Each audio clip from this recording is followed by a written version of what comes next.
class. Today we're looking at an essay written in 2019 by a theology student who was attending the University of Notre Dame. His name is Robert Lisowski, and the title of his essay is Speaking of Mystery, Evil, and Death in the Philosophy of Gabriel Marcel and the Resulting Pastoral Applications. And so in his essay, he's covering aspects of the philosophy of Gabriel Marcel, who was born in 1889 and passes away in 1973. And Gabriel Marcel was an existentialist and also a playwright and musician, and also a Christian. So Marcel is known for his departure from the existentialism of the more widely known Jean-Paul Sartre. Marcel takes more inspiration from the Danish Christian existentialist Soren Kierkegaard. So Marcel is also, or was also, a phenomenologist.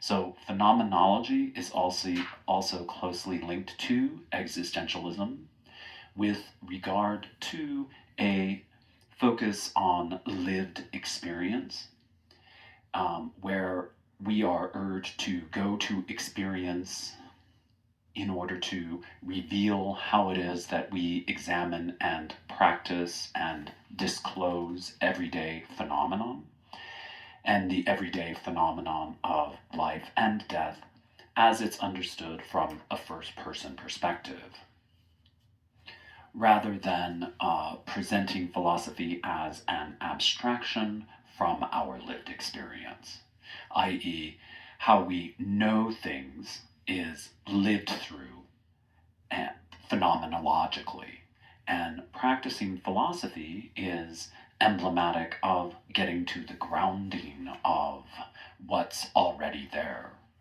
What is it that is disclosed in the ways we live and experience life?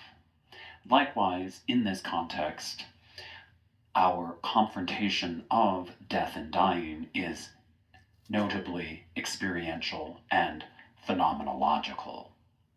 So now let's look to the subchapter of Lisowski's essay, where he's titled the subchapter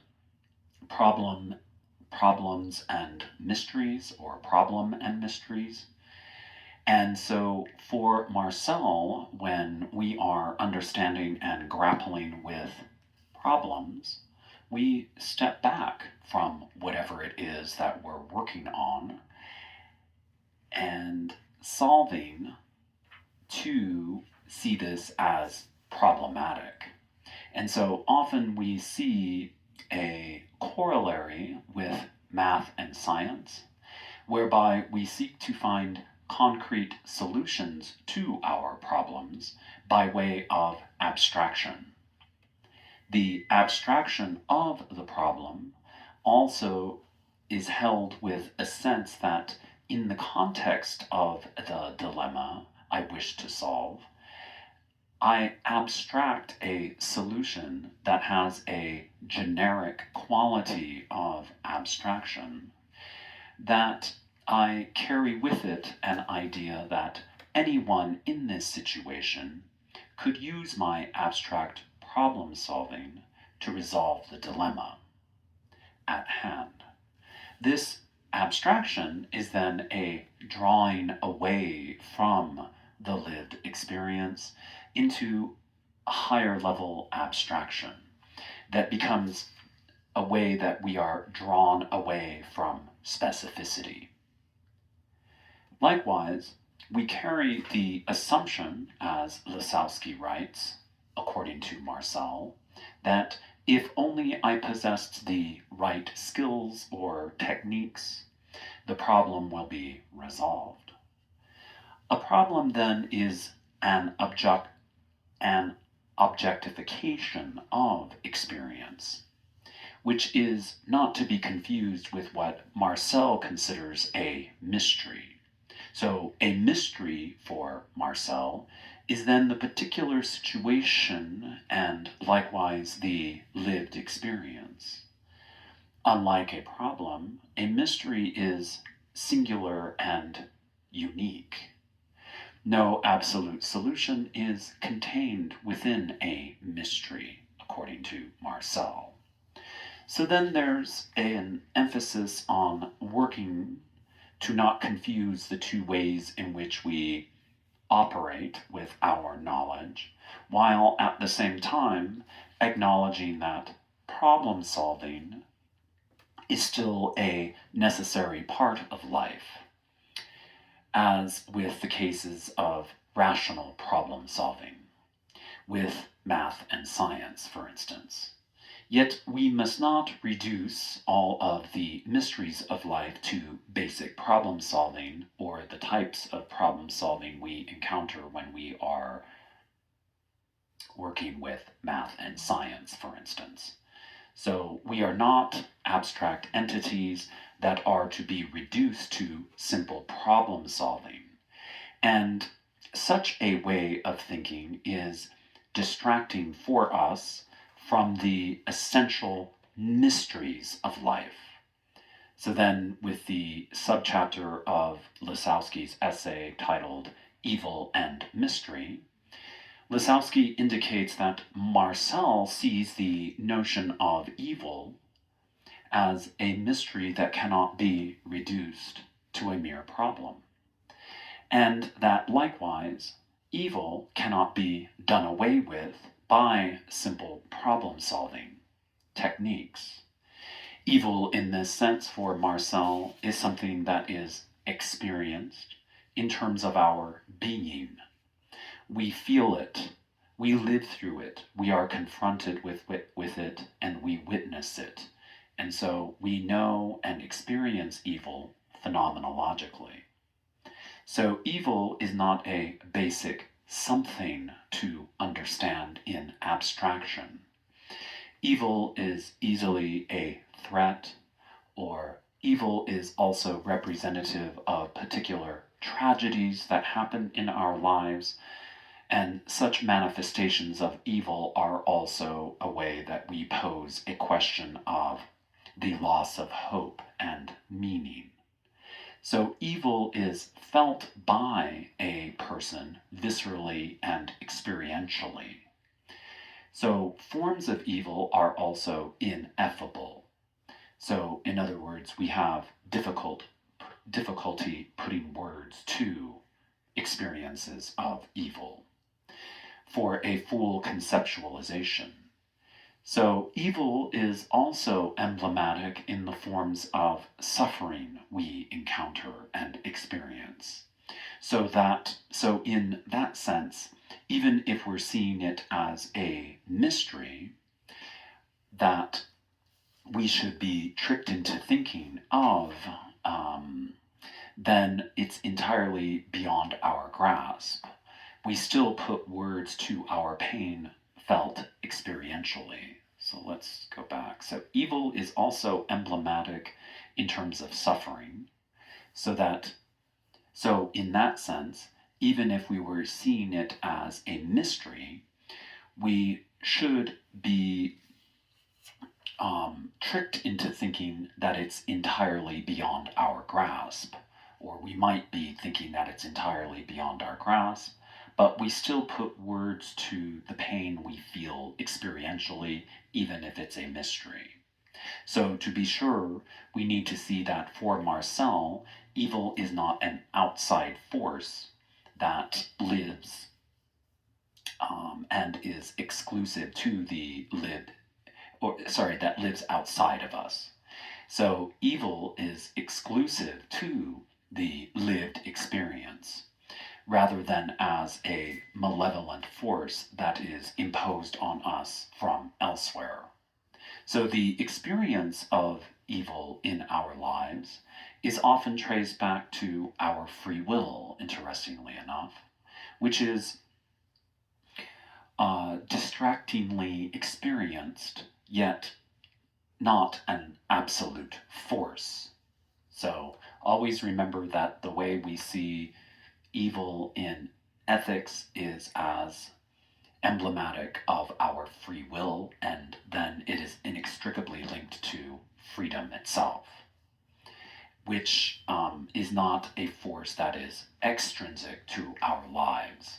So, obviously, given that evil is typified by Marcel as a mystery, it's also manifested in close association to our encounters with death itself.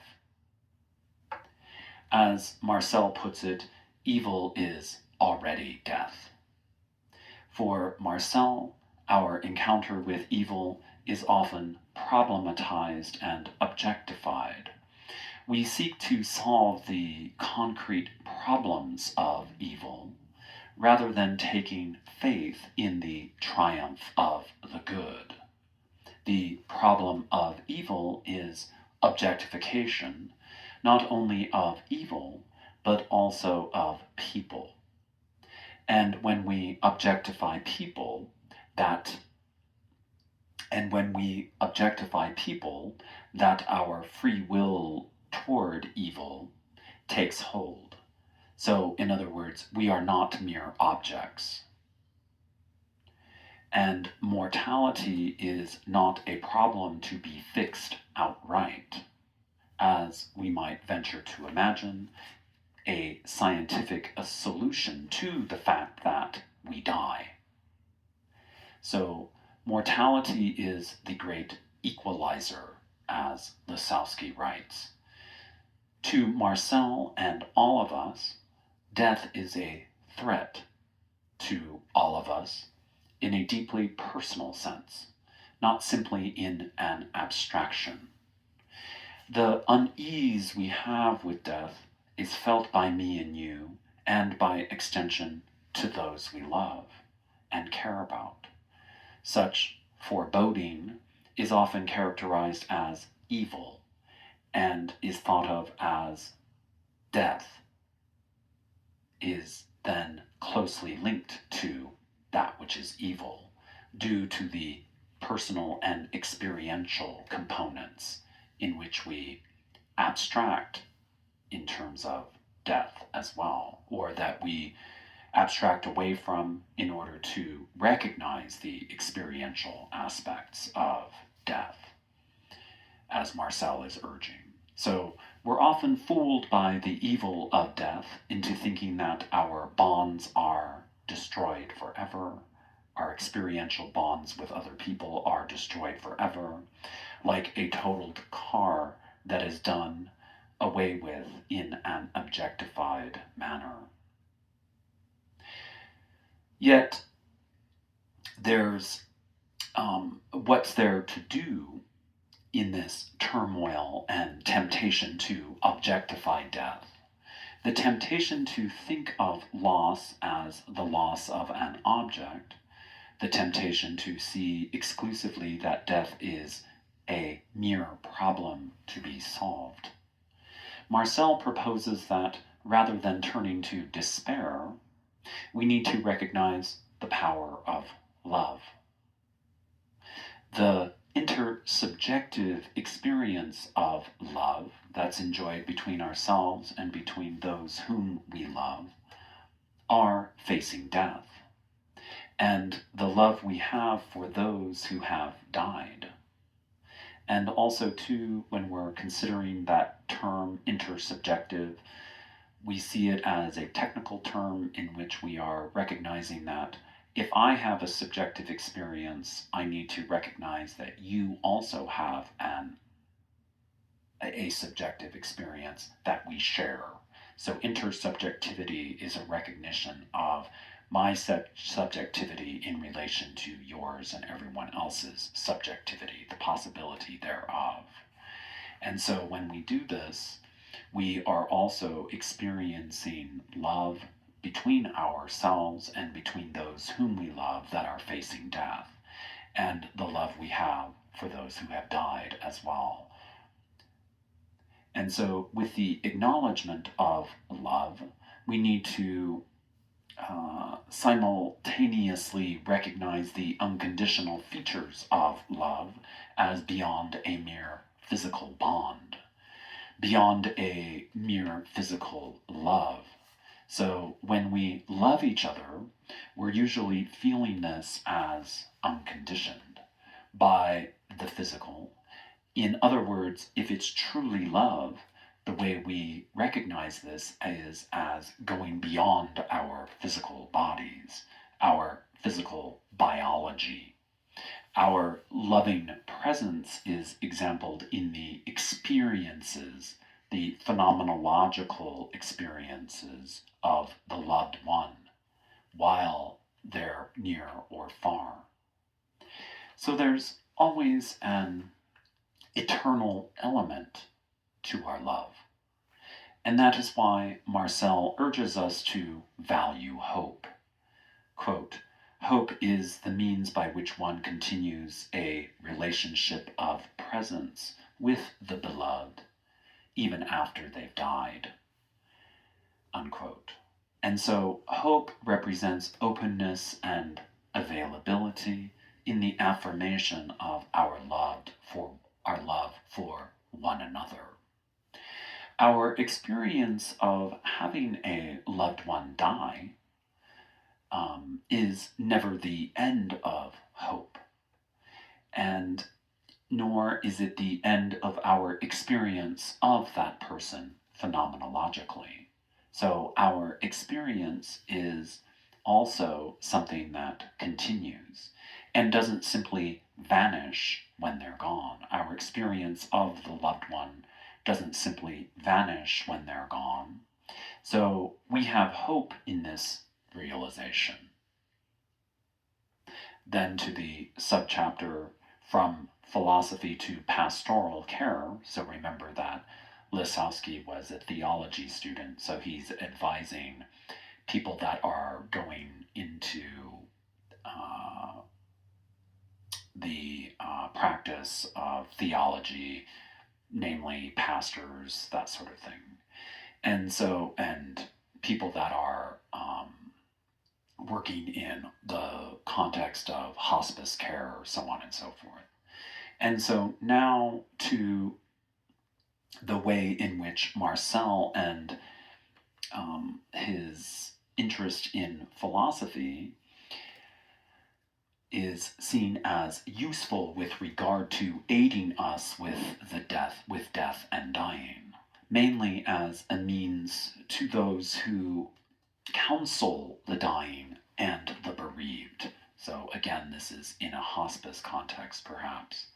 And so here we're urged to lessen our sense that the experiences of the dying and the bereaved are not mere problems to be solved. We want to avoid this tendency to see the problem of dying as a problem to be solved. So one factor that each of the persons we encounter is that they are unique and have unique experiences that stand as problems that are simply in need of a one-size-fits-all solution is something we want to avoid. So for example, all we need is the right thing to say or the right thing to advise. And this is a problem when we're dealing with people who are about to die, or also loved ones who are experiencing the death of a loved one. And so Lisowski makes the point that in the context like a hospital, doctors and nurses are solving problems for a patient, yet the patient's need extend into the mysterious and the ineffable. And so for those who seek to help the dying and bereaved, we need to be at peace with the nature of death as a mystery for Marcel. So we can't fool ourselves that there's a ready-made answer for everyone. We must also recognize a strong tendency for people to despair in these situations. As we know, people often forego the deep meaning of existence, lost time, and all the other complex emotions that lead one to despair and panic at the end of life. And here's where we'll want to recognize the value of being receptive. Being receptive in terms of recognizing the value of listening and seeing that we also do not understand the mystery of death or the mysteries of death and the resulting complex of emotions that we feel by all involved. Understandably, the value of our connection and conversations are to be valued in terms of letting people give voice to the despair of emotions that they're experiencing and so on.